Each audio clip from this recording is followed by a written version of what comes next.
வணக்கம் நண்பர்களே. அதிமுக கட்சியின் முக்கிய பொறுப்புகளில் இருந்து தளவாய் சுந்தரம் நீக்கம். இதனால் கட்சியில் இருக்கக்கூடிய நிர்வாகிகளுக்கும் முன்னாள் அமைச்சர்களுக்கும் முக்கிய பொறுப்பாளர்களுக்கும் எடப்பாடி பழனிசாமி நேரடியாகவோ மறைமுகமாகவோ ஒரு எச்சரிக்கை விடுக்கிறாரா? யாராவது இப்படி எடக்க முடக்கா இங்கே சேர்றேன் அங்கே சேர்றேன், கட்சியை கூட்டின்னு போய் அங்கே சேர்த்து விடுறேன், ஒருங்கிணைக்கிறேங்கிற பேச்சுக்கு யாராவது எடுத்தால் இதுபோல தான் அதிரடி நடவடிக்கை எடுக்கப்படும் அப்படின்னு எடப்பாடி பழனிசாமி நேரடியாக அனைவருக்கும் ஒரு எச்சரிக்கை விடுக்கிறார் அப்படிங்கிறதா நம்மளால் புரிஞ்சிக்க முடிகிறது. கட்சியினுடைய முன்னாள் அமைச்சர், மூத்த தலைவர், தற்போதைய சிட்டிங் எம்எல்ஏ, கன்னியாகுமரி கிழக்கு மாவட்டத்தினுடைய செயலாளர், கழகத்தின் அமைப்பு செயலாளர், இப்படி பல பொறுப்புகளில் இருந்த தளவாய் சுந்தரம் அவர்கள் கன்னியாகுமரி கிழக்கு மாவட்ட செயலாளர் பொறுப்பில் இருந்தோம், கழகத்தினுடைய அமைப்பு செயலாளர் பொறுப்பில் இருந்தோம், அதிரடியாக தற்காலிகமாக எடப்பாடி பழனிசாமி நீக்கி ஒரு உத்தரவை போட்டிருக்கிறார். இது தற்காலிகமான ஒரு நீக்கம் தான். இந்த மனநிலை எதை காட்டுகிறது அப்படின்னா, ஜெயலலிதா அவர்கள் இதுபோல தான் அடிக்கடி அதிரடியான பல முடிவுகள் எடுப்பாங்க. யாருமே யோசிக்க முடியாத அளவிற்கு ஒரு அதிரடி காட்டுவாங்க.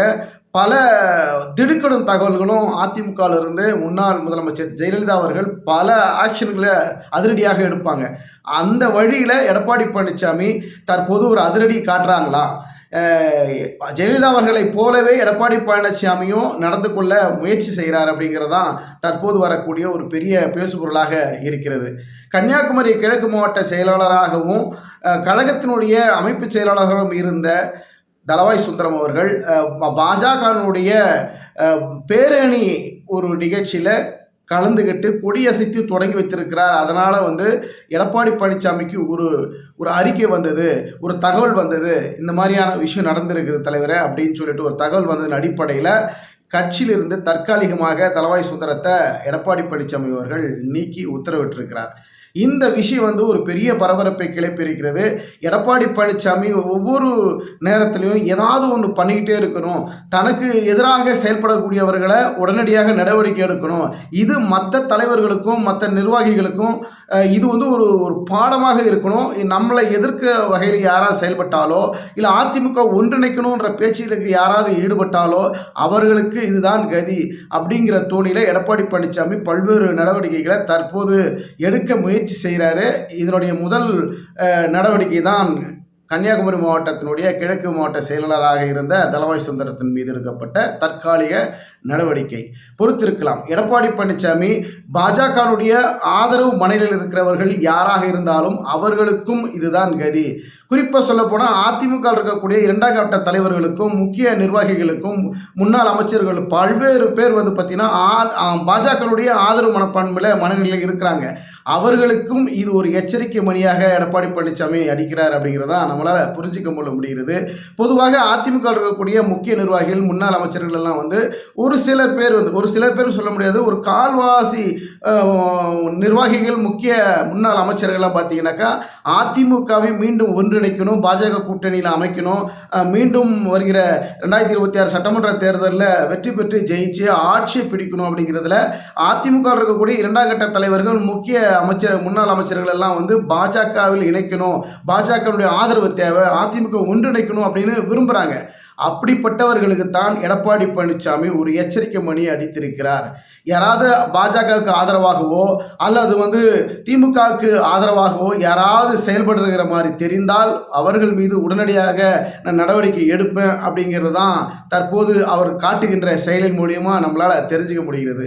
கன்னியாகுமரி மாவட்டத்தை பொறுத்த வரைக்கும் அதிமுகவுக்கு என்று தனி ஓட்டு வங்கி பெரிய அளவில் கிடையாது.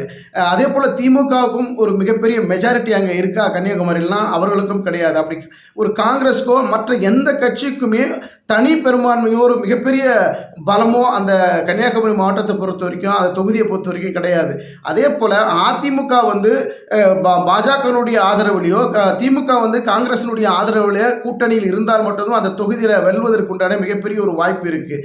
அந்த நிலையில தான் தற்போது அந்த மாவட்டத்தில் இருக்கக்கூடிய எம்எல்ஏ, சிட்டிங் எம்எல்ஏ, அதனுடைய அடிப்படையில் தான் நான் பாஜக RSSனுடைய பேரணி நிகழ்ச்சி நிகழ்ச்சியில் வந்து நான் கொடியசைச்சேன். இது வந்து எனக்கு இந்த மாவட்டத்தில் ஒரு எம்எல்ஏ இருக்கிறதுனால அந்த ஒரு உரிமையில் தான் அந்த நிகழ்ச்சியில் கலந்துக்கிட்டேன் அப்படின்னு அவர் சொல்கிறாரு. இருந்தாலும் எப்படியாக இருந்தாலும் நீ பாஜகவுடைய மனநிலையில் பாஜக ஆதரவில் இருக்கிறது இது வந்து எனக்கு எதிரான ஒரு செயலாக இருக்கிறது. நான் பாஜக கூட்டணியிலிருந்து வெளியே வந்துட்டேன்னு எல்லாருக்கும் தெரியும். அதிமுகவை மீண்டும் பாஜகவில் இணைப்பதற்கு வாய்ப்பே இல்லைன்னு பல முறை நான் சொல்லிக்கிட்டு இருக்கிறேன். இது இப்படி இருக்கக்கூடிய ஒரு நிலையில் என் பேச்சு கேட்காமல் கட்சியினுடைய தலைமையை பேச்சு கேட்காம நீங்கள் வந்து உங்களுக்கு தன்னிச்சையாக நீங்கள் உங்கள் இஷ்டத்துக்கு படி நீங்கள் செயல்பட்டால் அதற்கு அதிமுக கழகம் உடனடியாக நடவடிக்கை எடுக்கும் அப்படிங்கிற மாதிரியான ஒரு எச்சரிக்கை தான் எடப்பாடி பழனிசாமியுடைய தற்போது பொறுப்புகளிலிருந்து நீக்கிய நடவடிக்கையை நம்மளால் பார்க்க முடிகிறது. பொறுத்திருப்போம். அதிமுகவில் 2026 சட்டமன்ற தேர்தலுக்கு முன்பாக ஒரு ஒருங்கிணைப்பு நடக்கும். கட்சி பலப்படுத்தணும், வலு சேர்க்கணும்.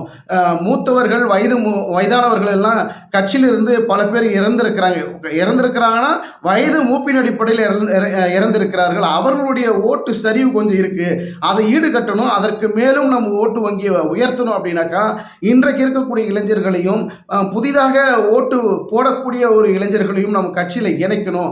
மற்ற கட்சிக்கு அவர்கள் செல்வதற்கு முன்பாக அவர்களை நாம் கவர்ந்து இழுக்க வேண்டும் அப்படிங்கிற ஒரு ஆலோசனை தான் தற்போது எடப்பாடி பழனிசாமி அதிக அளவில் முயற்சி பண்றாரு. இதற்கெல்லாம் சரியாகவோ தனக்கு எதிராகவோ இல்லை பாஜக மனநிலையில் ஆதரவாகவோ இல்லை திமுக மனநிலையில் இருக்கிறவர்களையோ நாம் கண்டிப்பாக தண்டித்து ஆக வேண்டும். உடனடியாக அவர்களுடைய மனநிலையை மாற்றி கட்சிக்கு உழைக்கிற வகையில் நீங்கள் செயல்படணும் அப்படிங்கிற ஒரு எச்சரிக்கை இதன் மூலிமா எடப்பாடி பழனிசாமி காட்டுறாரு அப்படிங்கிறது தான் தற்போது ஒரு மிகப்பெரிய ஒரு பேசுபொருளாக இருக்கிறது. அதே போல் பாஜகனுடைய எதிர்ப்பு ஓட்டுகளையும் திமுகவுடைய எதிர்ப்பு ஓட்டுகளையும் நம்ம கண்டிப்பாக பெறணும் அப்படின்னா நம்ம இது போன்ற ஒரு நடவடிக்கை எடுக்கணும். பாஜகவுடைய ஆதரவில் யாரெல்லாம் இருக்கிறாங்க, திமுகவுடைய ஆதரவுலாம் யாரெல்லாம் இருக்கிறாங்க அவர்களுக்கும் ஒரு எச்சரிக்கை பண்ணி, அதே போல் அவர்களுடைய எதிர்ப்பாளர்கள் இருப்பாங்க. திமுக எதிர்க்கிறது, பாஜக எதிர்க்கிறது, அவர்களையும் தன் பக்கம் ஓட்டுகளாக மாற்றணும், ஓட்டு அரசியலாக இதை செய்யணும். அப்படிங்கிறதுனால தான் அந்த தளவாய் சுந்தரத்தின் மீது தற்போது அதிரடியான தற்காலிகமான பொறுப்புகளிலிருந்து நீக்கின இந்த சம்பவம் தற்போது அரங்கேறி இருக்கிறது. பொறுத்திருந்து பார்க்கலாம். எடப்பாடி பழனிசாமி அரசியல் வியூகங்களில் எப்படியாவது கஷ்டப்பட்டு நம்ம காய் நகர்த்தணும். கடந்து வந்த சந்தித்த அனைத்து தேர்தலிலும் தொடர்ந்து நம்ம தோல்வி, இனியும் நம்ம ஒரு தோல்வி சந்தித்து விட்டால் நம்ம மீது மிகப்பெரிய ஒரு விமர்சனங்களை தொடர்ந்து வைப்பாங்க. அதற்கு நாம் இடம் கொடுத்து விடக்கூடாது. அப்படிங்கிறதுனால இது போன்ற நடவடிக்கை முன்னாள் முதலமைச்சர் ஜெயலலிதா அவர்கள் எடுத்த ஆக்ஷன் படி நம்மளும் ஒரு கையாளணும், முயற்சி பண்ணணும். அப்போ தான் நம்ம மீது ஒரு மதிப்பு மரியாதை ஒரு பயமும் இருக்கும். அப்படிங்கிறதுனால இது போன்ற ஒரு முயற்சிகளில் எடப்பாடி பழனிசாமி ஈடுபடுகிறார் அப்படிங்கிற ஒரு மிகப்பெரிய பரபரப்பான ஒரு பேச்சு இருக்கிறது. பொறுத்திருந்து பார்க்கலாம். அதிமுக ஒன்றிணையும் முயற்சி பண்ணக்கூடிய முன்னாள் முதலமைச்சர் ஓ பன்னீர்செல்வம் அவர்கள் அதிரடியாக டெல்லி பயணம் போயிருக்கிறாரு. டெல்லியில் மூத்த பாஜகனுடைய தலைவர்கள் அமித்ஷா உள்ளிட்ட பல்வேறு மூத்த தலைவர்களை சந்தித்து பல அறிக்கைகளையும் பல்வேறு அதிமுகவுடைய முன்னாள் அமைச்சர்கள் சார்ந்த எடப்பாடி பழனிசாமி சார்ந்த பல விஷயங்களை பாஜகனுடைய மூத்த தலைவர்களிடம் பகிர்வதற்காக அவர் டெல்லி பயணம் மேற்கொண்டிருக்கிறார். அது வந்து ஒரு பக்கம் அதிரடியான செய்தி. அப்படின்னா எடப்பாடி பழனிசாமி தளவாய் சுந்தரத்தை கட்சியிலிருந்து தற்காலிகமாக நீக்கியது இது ஒரு அதிரடியான செய்தியாக பார்க்க முடிகிறது. பொறுத்திருந்து பார்க்கலாம். அதிமுகவில் உட்கட்சி பூசல் தொடர்ந்து வெடித்து கொண்டிருக்கிறது. அதிமுகவில் எடப்பாடி பழனிசாமிக்கு எதிராக பல பேர் இருக்கிறாங்க. எடப்பாடி பழனிசாமிக்கு ஆதரவாக சில பேர் இருக்கிறாங்க. இந்த சில பேர் எப்போ பல பேர் ஆக போகிறாங்க, பல பேர் எப்போ சில பேர் ஆக போகிறாங்க அப்படிங்கிறத நம்ம பொறுத்திருந்து பார்க்கலாம். எப்படி இருந்தாலும் ஓபிஎஸ்க்கு வந்து அதிமுகனுடைய தொண்டர்களுடைய வரவேற்பு இருக்குது அப்படின்னு ஒரு பக்கம் கருத்து கணிப்பு வருது. அதே போல் எடப்பாடி பழனிசாமிக்கு எதிர்வினையாற்றக்கூடிய எதிர்ப்பு மனநிலையில் இருக்கக்கூடியவர்களும் அதிகரிக்கிறாங்க அப்படிங்கிற ஒரு நிலைப்பாடு வந்து கொண்டே இருக்கிறது. பொறுத்திருந்து பார்க்கலாம். உங்களுடைய கருத்துக்களை கமெண்ட் செக்ஷனில் பதிவு பண்ணுங்கள். ஓபிஎஸ் அவர்கள் அதிமுக ஒன்றிணைக்கின்ற முயற்சியில் ஈடுபடுவது அது சாத்தியமா? எடப்பாடி பழனிசாமி அதிரடி நடவடிக்கையின் மூலிமா கட்சியிலிருந்து பல பேரை வந்து நீக்கிற நடவடிக்கைகள் செய்வது இது தற்போது இருக்கக்கூடிய அரசியல் நடவடிக்கைகள் இவர் செய்வது சரியா அப்படிங்கிறத உங்களுடைய கருத்துக்களை கமெண்ட் செக்ஷனில் பதிவு பண்ணுங்கள். மீண்டும் அடுத்த ஒரு காணொலியில் சந்திப்போம். நன்றி, வணக்கம்.